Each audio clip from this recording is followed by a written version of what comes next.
BNP ও জামায়াতে ইসলামের মধ্যে প্রায় ২৫ বছরের মিত্রতা। ছাত্র জনতার অবস্থানে শেখ হাসিনা সরকারের পতনের পর সেই মিত্রতার সম্পর্কে টানাপোড়েন তৈরি হয়েছে।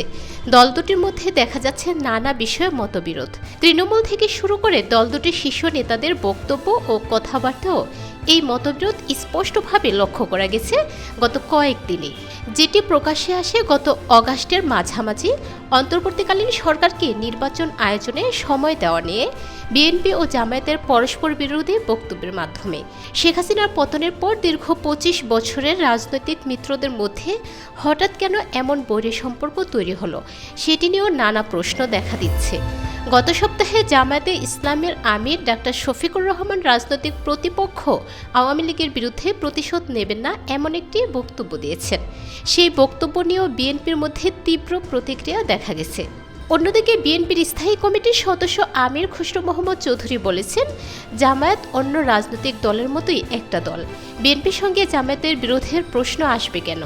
গত ৩ সেপ্টেম্বর সাংবাদিকদের সঙ্গে এক মতবিনিময় সভায় জামায়াত ইসলামের আমির ডক্টর শফিকুর রহমান গত ১৫ বছরে জামায়াতে ইসলামের ওপর আওয়ামী লীগ সরকার যে নির্যাতন করেছে তার জন্য প্রতিশোধ না নিয়ে ক্ষমা করে দেওয়ার ঘোষণা দেন। জামায়াতের আমিরের এই বক্তব্যের পর এ নিয়ে প্রতিক্রিয়া দেখা যায় রাজনীতির মাঠে। যদিও একদিন পরে এক অনুষ্ঠানে জামায়াতের আমির শফিকুর রহমান তার বক্তব্য স্পষ্ট করে বলেন, প্রতিশোধ না নেওয়ার মানে হচ্ছে আমরা আইন হাতে তুলে নেব না, কিন্তু সুনির্দিষ্ট অপরাধ যিনি করেছেন তার বিরুদ্ধে মামলা হবে, শাস্তিও হতে হবে। জামায়াত আমিরের এসব বক্তব্যে তীব্র অসন্তোষ দেখা দেয় বিএনপিতে। গত রোববার সাতক্ষীরায় বিএনপি আয়োজিত এক অনুষ্ঠানে লন্ডন থেকে অনলাইনে যুক্ত হয়ে বক্তব্য রাখেন দলটির ভারপ্রাপ্ত চেয়ারম্যান তারেক রহমান। সরাসরি জামায়াতে ইসলামের নাম উল্লেখ না করলেও তিনি জামায়াত আমিরের বক্তব্যের প্রসঙ্গ টানেন।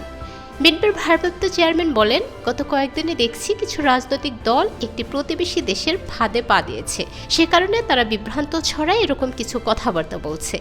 এমন অবস্থায় নেতাকর্মীদের সজাগ থাকারও আহ্বান জানিয়েছেন বিএনপির নেতা তারেক রহমান।